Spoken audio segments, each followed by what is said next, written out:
Assalamualaikum warahmatullahi wabarakatuh.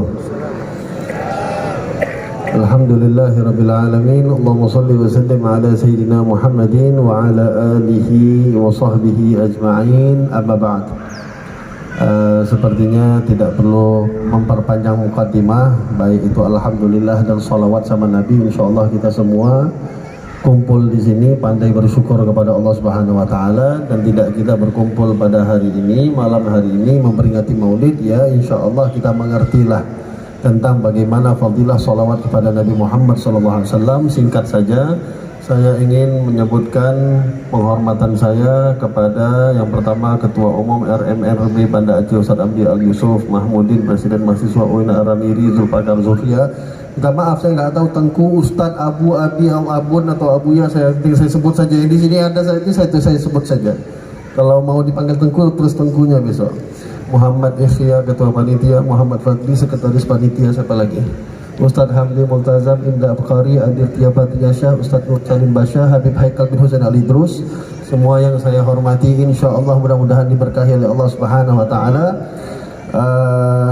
Ini bukan audiensnya yang ngantuk, tapi sayanya yang udah ngantuk ini. Kalau audiensnya insya Allah saya yakin orang Banda Aceh memang udah terlatih. Setiap malam ya sudah terlatih di warung-warung kopi. Ya, mungkin malam ini nggak kena kopi, tapi memang karena udah kebiasaannya begadang, makanya orang bule pun heran sama orang Aceh. Pagi di warung kopi, ya ada warung kopi khusus bukanya ba'da subuh, itu adanya di Banda Aceh. Baru tadi pagi saya ke sana, Ustaz. Siang di warung kopi, sore di warung kopi, malam di warung kopi. Orang bule bilang, kapan orang Aceh kerja? Ya, kapan orang Aceh cari duit? Itu bayar kopi duitnya dari mana? Kok tiap hari di warung kopi? Tapi alhamdulillah, ya mudah-mudahan insya Allah tahan kita di warung kopi, insya Allah tahan juga di Masjid Raya Baitur Rahman, insya Allah tahan juga kita di malam hari ini, khususnya kita peringati Maulid Nabi Muhammad SAW. Dan memang luar biasa Aceh, ya Aceh memang luar biasa. Kalaulah mungkin di kota-kota yang lain mengenal Maulid Nabi itu hanya di bulan Rabiul Awal, tapi Aceh nggak mengenal begitu. Aceh mengenal Maulid Nabi Muhammad SAW bahkan sampai 100 hari. Ada yang melaksanakannya bahkan sampai 120 hari. Bahkan penutupan Maulid Nabi itu kadang-kadang sampai 1 hari sebelum masuknya bulan Ramadan. Ini cintanya masyarakat Aceh kepada Nabi Muhammad SAW. Agak berat tema yang diberikan kepada saya. Rasulullah is the real inspiration. Ya, Ustadz Mursalin ngambil aman, ngambil yang relaksasi akhir tahun. Saya yang diberikan yang agak panjang, tapi alhamdulillah yang namanya pandai cari-cari celah lah, ya pandai cari-cari celah. Kalau mau diceritakan, ya Rasulullah ini inspirasinya sebagai apa, ya memang nggak perlu saya yang ceritakan. Karena sudah ini ultimatum dari Allah Subhanahu wa taala, laqad kana lakum fi Rasulillahi uswatun hasanah. Ya, laqad kana lakum fi Rasulillahi uswatun hasanah. Telah ada sungguh, belajar sama Ustadz Mursalim, laqad itu 2 kali kalimat harfu taukid disebut sama Allah. Telah ada, sungguh benar-benar telah ada untuk kita semua pada diri Nabi Muhammad itu uswatun hasanah. Suri tauladan terbaik, panutan terbaik. Itu yang menyebut bukan saya, bukan Ustadz Mursalin, bukan siapapun, Allah Subhanahu wa taala di dalam Al-Qur'an. Di dalam Al-Qur'an, bagi yang sering baca Quran insya Allah itu dapat ayat itu. Tapi kalau memang bacanya komik terus, apalagi handphonenya yang dipakai mereng terus, ya entah skater apa-apa Allah alam, itu nggak akan dapat. Memang nggak ada di skater itu, laqad kana lakum tuh nggak akan ada. Ya mungkin kakek-kakek tua Cina itu yang ada. Ala kulli hal hadirin, ya, tadi menyambung juga, saya tertarik dengan apa yang dikatakan oleh Ustadz Mursalin tentang bagaimana kondisi masyarakat kita. Ini kita berbicara di Banda Aceh, kita fokus saja di Banda Aceh. Ya, betul apa yang beliau katakan. Mungkin karena kurangnya kegiatan-kegiatan yang dulu, Masya Allah, Aceh ini penuh banyak dengan kegiatan-kegiatan. Di warna-warni kegiatan itu banyak di Banda Aceh khususnya. Mungkin zaman sudah mulai berubah, zaman ya dianggap berubah lah oleh masyarakat zaman sekarang. Namun saya pribadi, tadi pembahasannya ini talk show ya, bukan ceramah ya, saya nggak mau ceramah, udah talk show aja. Kalau memang ada pertanyaan, saya mungkin nanti bicara mungkin 5 menit, 10 menit, insya Allah selesai, lebih bagus pertanyaan, dan Ustaz Musalim yang jawab, saya pulang. Ya, ya. Jadi Rasulullah itu, ya betul, is the real inspiration, itu benar. Jadi kenapa sekarang kita melihat anak-anak muda ini seakan-akan ketika membaca sesuatu yang berkaitan dengan Rasulullah itu seakan-akan ada rasa boringnya, ada rasa bosannya, ada rasa malasnya. Lebih memilih bacaan-bacaan mungkin karakter-karakter yang lain, tokoh-tokoh yang lain yang dianggap lebih menarik dibandingkan Nabi Muhammad. Padahal kalau kita mengerti cara mengambil sisi-sisi lain daripada Rasulullah, itu semua yang berkaitan dengan Nabi Muhammad itu indah. Semua yang berkaitan dengan Rasulullah itu enak untuk dipelajari, enak untuk diikuti.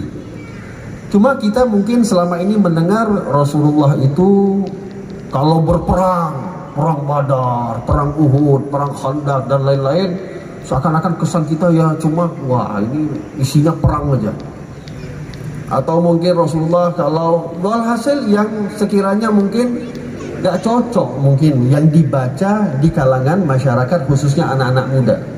Terlebih mohon maaf ini juga mungkin perlu untuk kita sebenarnya masyarakat Aceh ini, masyarakat Aceh khususnya para ulamanya sebenarnya gini, jangan terlalu mengikuti adat-adat terdahulu. Ya, saya melihat karena kebetulan, jadi saya ini sebenarnya bukan ngomongin ulama Aceh karena memang saya juga orang Aceh. Jadi saya menasihati diri saya sendiri dan juga teman-teman yang mungkin berkiprah dakwah di Aceh khususnya. Ketika kita melihat masjid-masjid memang diisi majelis-majelis ilmu, tapi maaf, mungkin anak-anak muda sudah mulai nggak tertarik untuk membaca kitab fikih. Ya, yang secara membaca menerjemahkannya pun saya nggak ngerti itu cara menerjemahkan orang-orang Dayak. Saya memulai walhasil lah dengan bahasa-bahasa yang baku semisal itu anak-anak muda, apalagi anak-anak skater itu nggak akan cocok di situ. Ya, anak-anak PUBG itu nggak akan cocok di situ. Anak-anak apa istilahnya artis Korea itu K-pop nggak akan cocok di situ. Udah bukan masanya, Terlebih lagi nanti di masjid dibuat taklim ilmu nahu. Waduh, ilmu bahasa Aceh aja kabur semua. Ilmu bahasa Indonesia aja remedial semua, apalagi ilmu bahasa Arab, ilmu nahu pula. Dan ini dipertahankan, terlalu dijaga, terlalu dipertahankan. Padahal bisa saja direnovasi atau dibuat inovasi-inovasi yang lebih indah, yang lebih enak, sehingga banyak semisal kayak kita melihat di YouTube ya, kita nggak kekurangan dai di Indonesia ya, yang menjadi panutan-panutan yang mungkin memang nggak pernah datang ke Aceh tapi namanya udah sering kita dengar ya, sering kita lihat di YouTube. Mereka banyak membawakan kisah-kisah Nabi Muhammad SAW dari sisi-sisi yang lain ya, yang menunjukkan Nabi Muhammad ini ya ini sama seperti tema tadi, betul-betul menunjukkan seorang inspirasi dari segala sisi apapun. Jadi jangan pernah kita menganggap Rasulullah itu hidupnya hanya perang saja, muka Nabi itu ketat saja, bawaannya mau orang kafir saja itu mau membunuh saja. Enggak begitu Nabi Muhammad. Nabi Muhammad itu kalau kita pelajari secara keseharian Rasulullah, Nabi Muhammad itu kan maksum. Ya. Tapi sekeliling Rasulullah itu nggak maksum. Orang-orang yang di sekitar Nabi itu nggak suci sama seperti Rasulullah. Tidak terpelihara dari segala dosa sama seperti Nabi Muhammad, enggak. Beliau punya istri yang beliau bermuamalah dengan istri-istri beliau.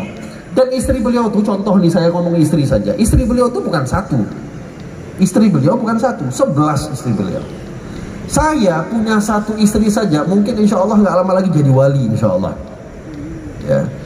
Dan banyak ini para bapak-bapak yang sudah menikah, ya, yang jadi wali bisa jadi karena sabarnya dengan istri. Itu bukan 1-2 cerita. Banyak ulama-ulama besar ya, yang jadi wali bukan karena hanya keilmuannya saja, tapi karena sabarnya sama seorang wanita atau istrinya. Ya, kalau satu istri, ini Nabi Muhammad bukan satu, 11.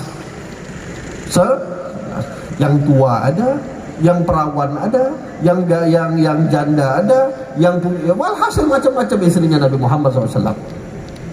Lalu juga Rasulullah punya sahabat-sahabat, bukan hanya sahabat-sahabat yang betul-betul serius saja sama Nabi, bukan hanya sahabat yang di sekeliling Nabi itu hanya hormat saja, enggak.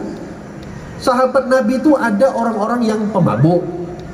Sahabat Nabi itu ada yang kebiasaannya tukang berzina.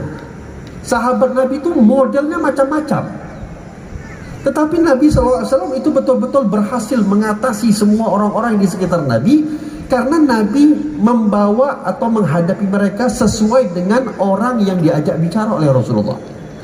Ketika berbicara dengan Sayyidina Abu Bakar As-Siddiq, Nabi udah tahu Abu Bakar ini cintanya sama Nabi itu udah full. Ya, full cintanya Sayyidina Abu Bakar dengan Rasulullah. Sehingga kalau Nabi dengan Sayyidina Abu Bakar udah ngomongnya yang tentang masa depan Islam terus. Tapi Nabi terkadang didatangin sama sahabat yang cuman bilang, ya Rasulullah, saya ini suka sama Islam. Rasulullah, engkau mau suruh saya sholat, engkau mau suruh saya puasa, engkau mau suruh saya buat apapun saya buat. Tapi tolong ya Rasulullah, ada satu kebiasaan saya yang nggak bisa saya tinggalkan. Apa kata Nabi? Apa yang nggak kau tinggalkan itu? Kata sahabat ini mengatakan, saya nggak bisa ya Rasulullah meninggalkan zina. Saya suka berzina. Jadi tolong, kalau saya mau masuk Islam, saya nggak apa-apa. Saya sholat mau 100.000 rakaat pun saya buat. Mau puasa tiap hari pun boleh. Tapi yang penting ya Rasulullah, tolong izinkan saya berzina. Ini kalau ada tengku kayak gini, didatangin sama orang kayak gini, mungkin ini kelapak di depan udah kena lempar ke mukanya. Ya, ngerasa apa ini nggak sopan ini. Dan orang-orang di sekitar itu di sekitar Nabi juga sama, apa ini kok ada orang kok nggak sopan sama Nabi Muhammad. Tapi subhanallah, sikap Nabi menyikapi orang-orang yang begini-begini nih, yang begini-begini ini luar biasa. Nabi ingin menyelesaikan masalah orang tersebut tanpa menghasilkan masalah-masalah yang baru. Apa yang dilakukan oleh Nabi? Nabi bawa dia berpikir. Nabi bajak dia berpikir lebih dalam lagi. Nabi SAW bilang, oke, boleh, tapi saya tanya dulu sama kamu. Kata Rasulullah, kira-kira gini, kalau kamu punya ibu kamu dizinahi oleh orang, kamu terima apa enggak? Oh ya enggak lah Rasulullah. Oke. Kamu punya anak gadis enggak? Punya ya Rasulullah. Kalau anak gadis kamu dizinahi oleh orang, kamu terima apa enggak? Enggak ya Rasulullah. Kamu punya kakak? Punya ya Rasulullah. Kalau kakak kamu dizinahi oleh orang, terima apa enggak? Enggak Rasulullah. Kamu punya tante? Itu sahabat cerita itu, dia bilang satu persatu keluarga perempuanku disebut sama Nabi Muhammad. Disebut satu persatu sama Rasulullah. Dan semua dia mengatakan, aku enggak rela ya Rasulullah kalau keluarga-keluargaku itu dizinahi oleh orang. Nabi mengatakan, kalau begitu bisa jadi ketika kamu berzina dengan ibunya orang, bisa jadi kamu berzina dengan anak gadisnya orang, dengan kakaknya orang, dengan tantenya orang, dengannya orang. Kamu terima enggak? Enggak, kata sahabat ini. Orang juga enggak terima kalau dia digitukan. Akhirnya sahabat ini dipegang dadanya oleh Nabi Muhammad, ya, diletakkan tangan sucinya Rasulullah di dadanya. Kata sahabat ini bilang, entah apa yang dibaca oleh Rasulullah, walhasil dilepas tangan Nabi Muhammad daripada dada sahabat ini, beliau mengatakan, demi Allah, zina yang paling aku cintai, tapi setelah lepas ya tangan suci Rasulullah daripada dadaku, tidak ada perbuatan maksiat yang paling aku benci melebihi perzinahan. Selesai masalah. Datang lagi tukang mabuk, Nuaiman. Jadi ada yang begini-begini, ada tukang mabuk ngerjain Rasulullah. Ya, ini kita nih, kalau Tengku Mursalin saja, kita nggak ngomong abu-abu kita di Aceh nih, Tengku Mursalin saja dikerjain sama orang, itu kita udah mungkin yang murid-muridnya udah ngamuk habis nih, dikejar nih orang sampai dapat lapor polisi, ya sikat dulu tapi sebelum masuk penjara. Nabi Muhammad pernah dikerjain, pernah. Datang Nuaiman, datangin Rasulullah. Ya Rasulullah, lagi ada duit nih Nabi. Ya Rasulullah, aku lagi ada duit nih. Pas pula Nabi Muhammad ada Sayyidina Abu Bakar, ada Sayyidina Umar dan kawan-kawan yang lain. Yuk kita makan. Ush, ini mau traktir makan nih. Ya namanya Rasulullah kan sering lapar. Sayyidina Abu Bakar sering lapar, Sayyidina Umar sering lapar. Ya udah, mau dimakan, makan yuk, udah aku siapin itu, ada satu warung makanannya enak. Akhirnya datanglah, pergi ke warung tersebut, makan semuanya. Datang Nuaiman ini, pesan, apa mau pesan? Wah, Sayyidina Abu Bakar, Sayyidina Umar main pesan. Udah, pas mau bayar, lari nih Nuaiman. Dia bilang sama yang punya warung, nanti yang bayar Nabi Muhammad ya. Yang bayar Rasulullah, bukan saya. Datang yang punya warung, selesai begini, mau minta juga segan Nabi Muhammad ini. Mau minta juga agak enak hati. Ketika udah selesai makan, ditanya, mana Nuaiman? Nggak ada, tukang bayar aja nggak ada. Akhirnya ditinggal, mau nggak mau Nabi Muhammad harus pinjam utang sama orang untuk bayar makanannya berapa orang yang udah ditraktir sama Nuaiman itu tadi. Ini contoh-contoh hadirin, Nabi menghadapi orang-orang semisal ini. Ya, bukan yang Nabi Muhammad itu hanya hidup hanya sekedar perang, habis ini hidup perang lagi, enggak. Kenapa kita kurang tertarik dengan kisah-kisah Nabi Muhammad? Karena mungkin kita kurang banyak referensi untuk membaca kisah-kisah Rasulullah. Tapi kalau kita baca betul-betul, ya, kita mau punya masalah nih, kita ada masalah dengan istri kita, coba yang pertama kali kita cari tahu tuh, jangan panutan kita mau pejabat kayak mau siapapun, mau artis kayak, gak usah, lupakan dulu itu semua. Ya, lupakan dulu. Sebelum kita lihat bagaimana artis-artis itu menyelesaikan masalah mereka, yang disebut itu ini adalah mungkin dapat penghargaan pasangan suami istri yang paling harmonis pada tahun ini, rupanya ujung tahun ketahuan KDRT. Laporan polisi, rupanya kena prank, gak jadi. Ala kulli hal hadirin, coba sebelum kita melihat panutan yang lain, coba pertama kali cari tahu dulu. Oke, mulai hari ini saya mau cari tahu panutan saya Rasulullah. Kira-kira kalau ada masalah ini, apa sih yang dibuat oleh Nabi? Dan Nabi tidak pernah kekurangan bahan untuk dijadikan bahan contoh, karena Nabi Muhammad ini sudah lengkap dibuat oleh Allah Subhanahu wa taala. Bagi yang mau cari contoh ketika Nabi berurusan dengan istrinya yang masih satu orang, cari gimana muamalahnya Nabi dengan Khadijah. Ketika Nabi bermuamalah yang kalau istrinya mungkin lebih dari satu, coba cari referensi Nabi Muhammad itu, inspirasi kita itu, bagaimana muamalahnya ketika Sayyidah Khadijah meninggal, yang beliau akhirnya menikah dengan banyak wanita. Beliau kan punya anak 7, bukan 1, 2, 3, anak beliau 7, laki ada, perempuan ada. Cari tahu bagaimana sih Nabi Muhammad menghadapi anak-anaknya. Beliau punya keluarga, ada pamannya, ada kakeknya, ada saudara-saudaranya, ada sepupunya. Coba gimana referensi. Semua yang bersekitaran oleh Nabi Muhammad SAW dijadikan referensi terlebih dahulu. Itu dulu terlebih dahulu. Baru kalau kita nggak mengerti, tanyakan kepada para ulama kita, tengku-tengku kita, ustadz-ustadz kita. Ini kalau saya punya masalah bagaimana? Sehingga hadirin, jadi ini konsep Rasulullah is the real inspiration ini masuk. Tapi nggak akan jadi inspirasi kalau kita tidak punya pemahaman yang kuat tentang Nabi Muhammad Sallallahu Alaihi Wasallam.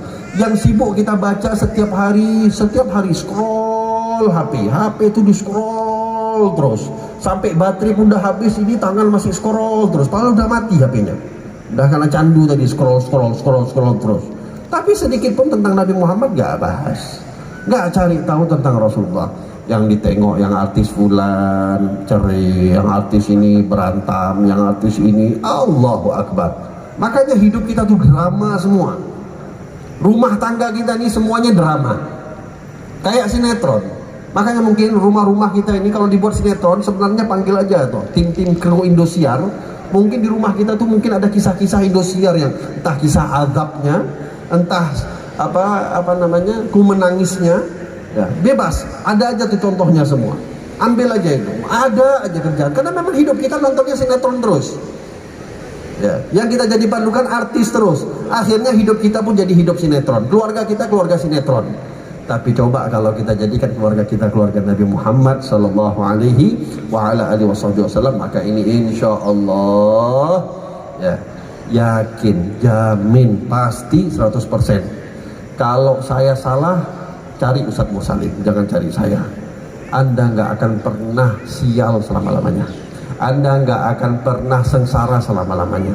Anda nggak pernah akan merasa galau selama-lamanya, ya, karena sudah menjadikan panutannya Nabi Muhammad SAW. Kalau mau dijelaskan satu persatu inspirasi apa yang datang dari Rasulullah, nggak akan mampu untuk kita menjelaskan, kecuali ini semua adalah perlu usaha kita, ya, usaha kita. Mau saya sampaikan satu hari pun tentang Nabi Muhammad ini jadi inspirasi kita, tidak akan cukup hadirin, tidak akan cukup. Itu Allah sebut di dalam Al-Quran terakhir ini, ya, Allah sebut dalam Al-Quran surah Al-Kahfi, kullau kana al-bahru midadan li kalimati rabbih lanafidal bahru qabla an yanfadha kalimatu rabbih walau ji'na bimithlihi madada, ya, walau ji'na bimithlihi madada. Itu Allah sebut dalam akhir surah Al-Kahfi.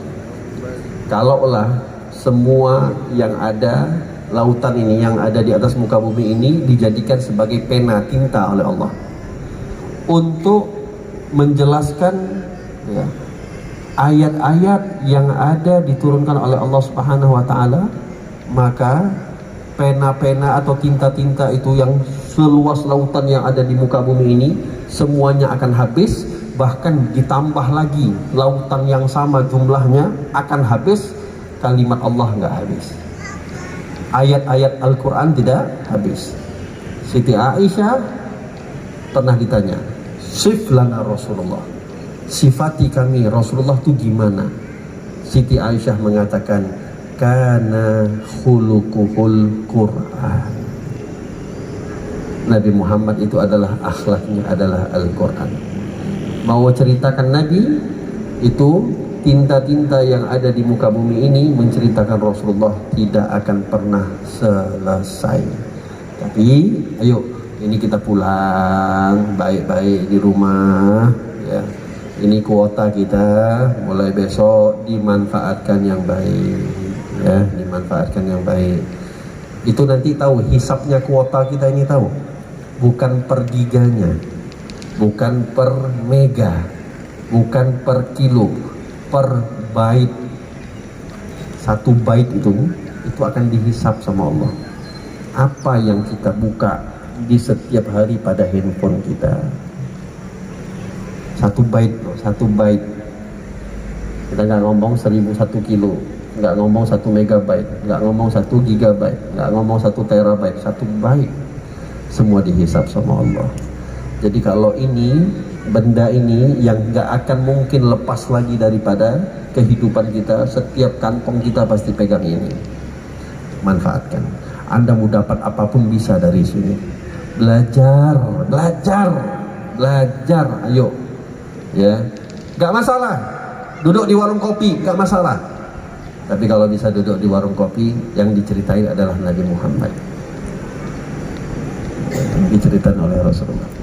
Itu sahabat tahu, mereka kalau kumpul-kumpul, setiap kali mereka kumpul-kumpul nggak ada pembahasan lain. Pembahasan mereka cuma satu, bagaimana pengalaman mereka dengan Nabi Muhammad SAW. Jadi kalau Sayyidina Abu Bakar lagi duduk sama Sayyidina Umar, yang diceritain, aku kemarin sama Nabi Muhammad tuh gini. Sayyidina Umar juga, aku tadi Nabi Muhammad begini. Semuanya mereka merasa menjadi orang yang paling dekat dengan Rasulullah SAW. Pembahasan mereka adalah Nabi Muhammad SAW. Maka ayo, nggak apa-apa, di warung kopi. Mau berapa jam? 3 jam? 4 jam? 5 jam? 6 jam? Tutup warung kopi, nggak masalah. Lanjut aja ke warung kopi yang lain.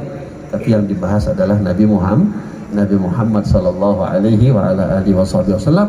Maka insya Allah yang kalau begini-begini, ya, anak-anak muda yang begini-begini, insya Allah akan menjadi inspirasi. Nabi Muhammad tuh jadi inspirasi bagi orang-orang yang lain. Akan jadi inspirasi, kemanapun dia pergi, dia akan menampilkan sosok Nabi Muhammad sallallahu alaihi wasallam. Itu coba kemarin di Denmark, di Prancis, Nabi Muhammad tuh digambarkan kepalanya bawa bom, badannya, rompinya bawa bom. Kenapa? Orang-orang Eropa cuma tahu ISIS, cuma tahu Al-Qaeda yang kerjaannya ngebom sana ngebom sini. Tapi kalau dia tahu Nabi Muhammad yang aslinya gimana, yang bisa jadi itu bisa berasal daripada kita semua.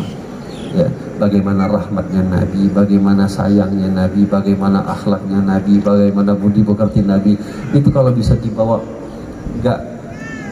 tidak mustahil orang kafir ngelihat kita cuman hanya ngelihat gerik-gerik kita yang menyesuaikan diri kita dengan Nabi Muhammad akan masuk ke dalam agama Islam. Maka mudah-mudahan insya Allah di waktu yang sangat singkat ini menjadi penggugah untuk kita semua, ya, agar kita semakin dekat dengan Nabi Muhammad sallallahu alaihi wasallam, dan mudah-mudahan insyaallah kehidupan kita menjadi kehidupan sebagaimana kehidupannya Rasulullah sallallahu alaihi wasallam. Amin ya rabbal alamin. Wal afu minkum. Saya serahkan kembali kepada moderator. Tafadhol. Luar biasa penyampaian